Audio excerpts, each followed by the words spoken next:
તો મિત્રો આપણે વાત કરીએ LGBTQ કમ્યુનિટી વિશે. તો અહીંયા આપણે વાત કરીએ કે એલ એટલે લેસ્બિયન. તમે જોયું હશે કે છોકરીને છોકરી પ્રત્યે આકર્ષણ હોય છે, તો એને એની સાથે જ સેક્સ કરવું પસંદ હોય છે. હવે તમે એમ કહેશો કે છોકરીને છોકરી પ્રત્યે આકર્ષણ હોય તો છોકરા કેવી રીતે થશે? છોકરા કરવાની અહીંયા કોઈ જ વાત નથી.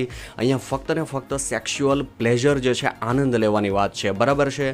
તો એટલા માટે આપણા ભારતની અંદર એ બંને લગ્ન જે છે, મેરેજ એ તો ના કરી શકે, પરંતુ ફોરેન કન્ટ્રીની અંદર છોકરો છોકરા સાથે, જેને આપણે ગે તરીકે ઓળખીએ છીએ, અને છોકરી છોકરી સાથે મેરેજ જે છે એ કરી શકે છે. ત્યાં એવા પ્રકારના નિયમો છે કે ત્યાં તમને કોઈ પણ પ્રકારનો વાંધો જે છે એ નથી આવતો. પરંતુ ભારતની અંદર હજી આપણે આ બધી વસ્તુઓની બિલકુલ વિરુદ્ધ છીએ. તો LGBTQ કમ્યુનિટીની અંદર એલ એટલે લેસ્બિયન, કે જેની અંદર છોકરી જે છે તેને પસંદ કરે છે અને છોકરો પસંદ નથી આવતો. અને ઘણી વખત એવું પણ થાય છે કે શરમમાં અને લોકો શું વિચારશે તેવી રીતે કોઈ લેસ્બિયન છોકરી જે છે એ કોઈ નોર્મલ છોકરાની સાથે લગ્ન કરી લેતી હોય છે, પરંતુ જ્યારે છોકરો જે છે તેની સેક્સ કરવાની વારી આવે ત્યારે તેને ખબર પડે છે ધીરે ધીરે કે આ તો લેસ્બિયન છે. તો છોકરો જે છે તેની તો વાટ લાગી જતી હોય છે, બરાબર છે. આવું પણ થતું હોય છે. કારણ કે એટલા જ માટે મિત્રો ખુલ્લેથી વાત કરવી અહીંયા ખૂબ જ વધારે જરૂરી છે. આ બધી વસ્તુઓ વિશે ખુલ્લેથી વાત નહીં કરો તો પછી આવી રીતે ફસાઈ જશો, બરાબર છે. LGBTQ કમ્યુનિટીની અંદર આપણે એલ વિશે વાત કરી. હવે આપણે નેક્સ્ટ વાત કરીએ જી એટલે ગે એટલે મેલને મેલ પ્રત્યે આકર્ષણ હોય છે. એટલે કે છોકરો જે છે તેને છોકરો જે છે તેની સાથે જ સેક્સ કરવું પસંદ હોય છે, બરાબર. તેની સાથે જ એન્જોય જે છે એ કરવું પસંદ હોય છે. તેને છોકરી જે છે તેના પ્રત્યે બિલકુલ આકર્ષણ નથી હોતું, તો આપણે તેને ગે તરીકે ઓળખીએ છીએ. અહીંયા મિત્રો નેક્સ્ટ આવે છે બી એટલે બાયસેક્સ્યુઅલ, કે જેની અંદર ધારો કે કોઈ એક છોકરો છે, તો તેને એવું નથી કે ફક્ત છોકરો પસંદ છે અથવા તો ફક્ત છોકરી જ પસંદ છે, તેને બંને પસંદ હોય છે. તેને છોકરા સાથે પણ સેક્સ કરવું પસંદ હોય છે, તેને છોકરી સાથે પણ સેક્સ કરવું પસંદ હોય છે.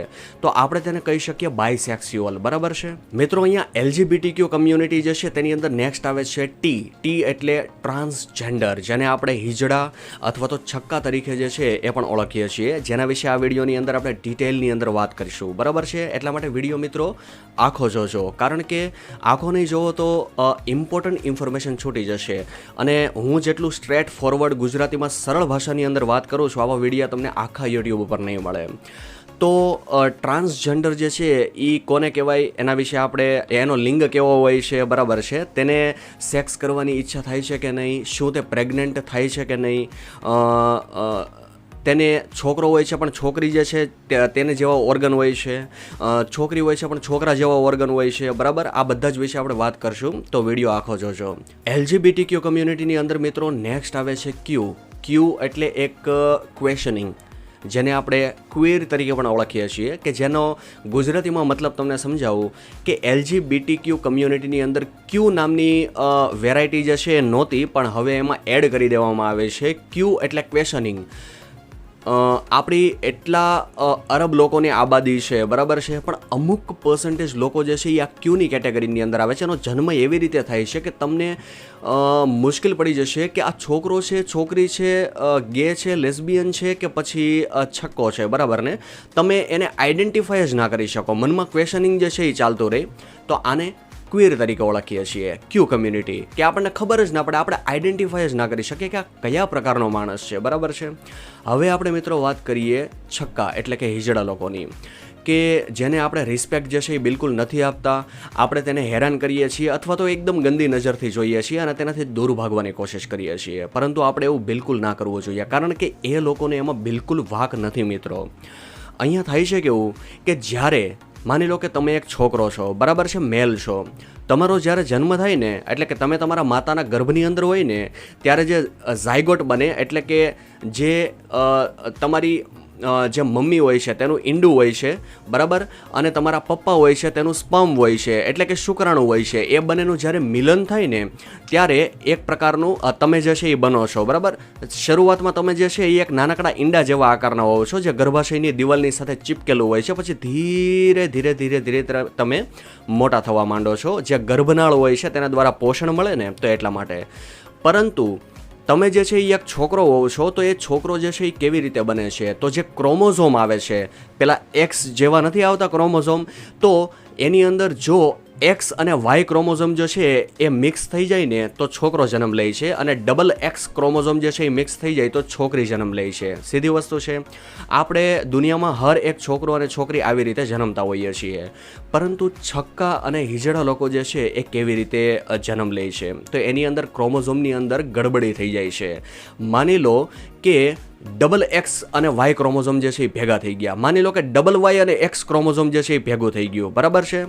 તો પછી એની અંદર કેવું થાય છે કે આપણે કેવું હોય છે કે ધારો કે હું એક છોકરો છું, તો મારી અંદર એક્સ વાય ક્રોમોઝોમ હશે, તો એને કારણે જ્યારે હું ધીરે ધીરે જન્મ લઈને મોટો થઈશ, 15 થી 18 વર્ષની ઉંમર જે છે એ વટાવીશ, પ્યુબર્ટીની એજ જે છે એ વટાવીશ, તો ધીરે ધીરે મિત્રો મારા લિંગની સાઇઝ વધવા મળશે, મારા છાતીના વાળ જે છે એ આવવા મળશે, દાઢી આવવા મળશે, પ્રાઇવેટ પાર્ટના વાળ આવવા મળશે, મારો અવાજ જે છે એ છોકરા જેવો જે છે એ થવા મળશે, બરાબર છે? એટલે કે મારા લિંગની નીચે 2 ગોળી છે તેમાં વીર્ય બનવાની શરૂઆત થશે, બરાબર છે? અને મારી છાતી જે છે તેમાં બ્રેસ્ટ એટલે કે સ્તન જે છે એ નહીં બને, બરાબર છે? એકદમ ફ્લેટ છાતી હશે. તો આ એક છોકરો હોવાની નિશાની છે, એટલે કે બધું રેગ્યુલર જે છે એ ચાલતો રહેશે, બરાબર છે?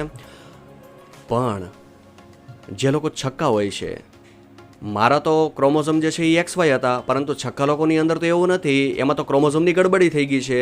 તો એનો જન્મ થાય ને મિત્રો, ત્યારે તો કેવું હોય છે કે એનું શરીર જે છે એ તો છોકરા જેવું હોય છે, પરંતુ જેમ જેમ એ 15 અને 18 વર્ષની ઉંમર વટાવશે અને હોર્મોનલ ચેન્જીસ જે છે એ શરીરની અંદર થવાનો શરૂઆત થઈ જશે, એટલે કેવું થશે કે તેની અંદર લિંગ તો હશે પણ સાથે સાથે સ્તન પણ હશે. તમે સમજી ગયા? તેને માસિક આવવાનું પણ શરૂઆત થઈ જશે. એટલે કે હશે પોતે છોકરો, પરંતુ એના જે ઓર્ગન હશે એ મિક્સ હશે. એટલે કે છોકરાના પણ હશે લિંગ પણ હશે, અને છોકરીના ઓર્ગન પણ સાથે સાથે ડેવલપ થશે. એટલે કે માસિક આવવાનું બી શરૂઆત થઈ જશે, તેને સ્તન જે છે એ પણ હશે, બરાબર છે? એવી જ રીતે જન્મ થાય છે છોકરી, જન્મ વખતે તો છોકરીનું શરીર હોય છે, એટલે આપણને એમ થાય છે કે આ તો છોકરી છે, બરાબર છે?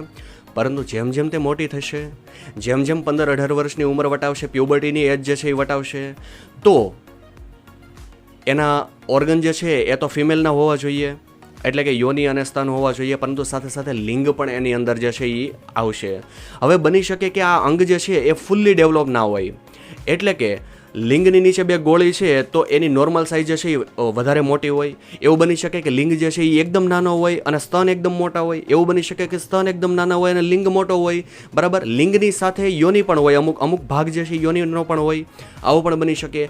એટલે કે ક્રોમોઝોમ જે છે એ ગમે એમ રીતે મિક્સઅપ થઈ ગયા છે જન્મ વખતે, એટલા માટે ઓર્ગન પણ બંને હશે અને મિક્સઅપ થઈ જશે, અને એના અંગો પણ બંનેના હશે, મેલ અને ફિમેલના. તમે સમજી ગયા? ક્લિયર થઈ ગયું? અને પણ બની શકે કે મેલ અને ફિમેલના બંનેના અંગો હશે, પણ બંને ડેવલપ જે છે એ ફૂલ્લી નહીં થયા હોય. ડેવલપ જે છે એ અડધા થયા હશે, અડધા નહીં થયા હોય, એવી રીતે હશે. તમે સમજી ગયા? તો હવે મિત્રો આપણે વાત કરીએ કે શું હિજડા અને છક્કા લોકો જે છે એ પ્રેગ્નન્ટ થઈ શકે છે કે પછી નહીં? નહીં મિત્રો, એ પ્રેગ્નન્ટ નથી થઈ શકતા. અને આ આખી દુનિયાની અંદર ખાલી 10 જ કેસ એવા મળ્યા છે હજી સુધીમાં કે જેની અંદર પ્રેગ્નન્સી રહી છે, પરંતુ સામે કોઈની જરૂર નથી પડી. કોઈ છક્કો જે છે એ પોતે જાતે જ પ્રેગ્નન્ટ થઈ ગયો, બરાબર છે? એ કેવી રીતે? તમને એમ થશે એ કેવી રીતે? મેં તમને કીધું ને કે તેની અંદર બંને પ્રકારના ઓર્ગન હોય છે.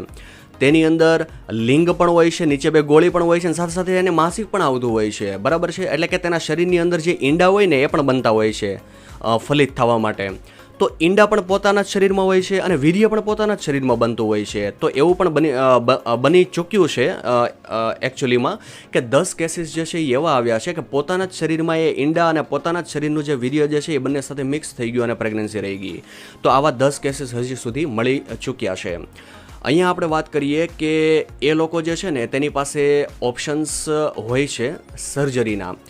જ્યારે કોઈ ટ્રાન્સજેન્ડર એટલે કે છક્કા લોકોનો જન્મ થાય છે તો એ જન્મની સાથે જ આપણને ખબર પડી જાય છે કે આના અંગો જે છે એ મેલ જેવા પણ નથી, ફિમેલ જેવા પણ નથી, પણ બંનેના મિક્સ છે.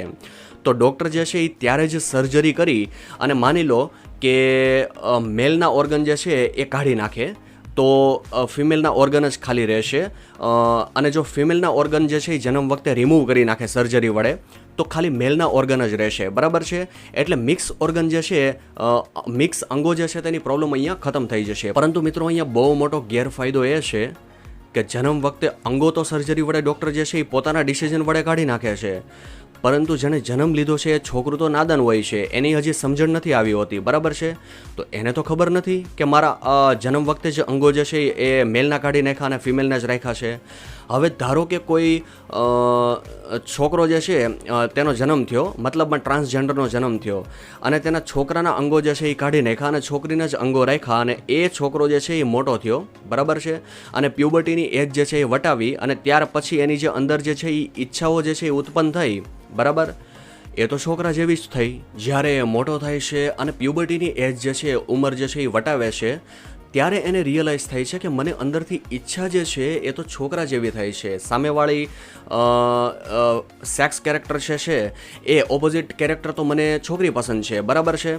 તો હવે મને છોકરા જેવી ઈચ્છા થાય છે, તો મારા ઓર્ગન જે છે એ પણ છોકરા જેવા હોવા જોઈએ ને, બરાબર છે. પરંતુ ડૉક્ટરે તો છોકરાના ઓર્ગન જે છે એ જન્મ વખતે સર્જરી કરીને કાઢી નાખ્યા, અને હવે તો મારા શરીરની અંદર ઈચ્છા થાય છે છોકરા જેવી, પણ ઓર્ગન છે છોકરીના. તો હવે કરવું તો કરવું શું? તો આવા પ્રકારની દુવિધામાં મુકાઈ જતા હોય છે, ખૂબ જ ટેન્શનની અંદર આવી જતા હોય છે, કારણ કે પૂછ્યા વગર સર્જરી જાણ્યા જોયા વગર થઈ ગઈ જન્મ વખતે, હવે ટેન્શનમાં આવી ગયા.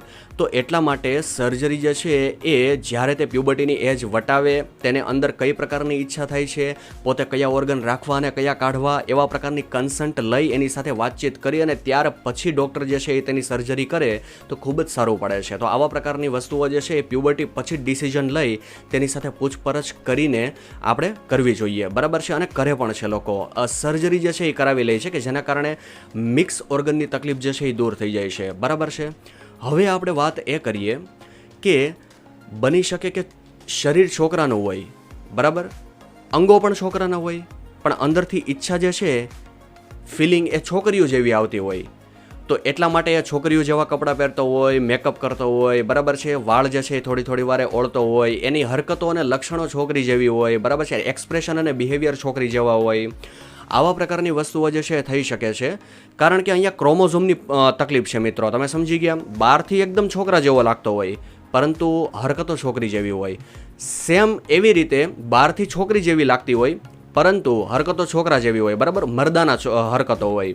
તો આવા પ્રકારની વસ્તુઓ જે છે એ મિક્સઅપ હોય છે. તો એટલા માટે અહીંયા એકદમ સરળ ભાષાની અંદર એકદમ ક્લિયર કટ મેં તમને સમજાવી દીધું કે જેના કારણે કોઈ પણ પ્રકારનો ડાઉટ જે છે એ તમને ના રહે. તો તમે સમજી ગયા મિત્રો. વિડીયો પસંદ આવ્યો હોય તો વિનંતી કરું છું કે શેર કરીને ફેલાવી દેજો કે જેથી બીજા લોકોને ખબર પડે. નવા આવ્યા હોય તો ચેનલને સબસ્ક્રાઈબ કરી દેજો. મળીએ આપણે કોઈ બીજા એક સરસ વિડીયોની અંદર. ત્યાં સુધી doctor Ravi Sutaria signing of.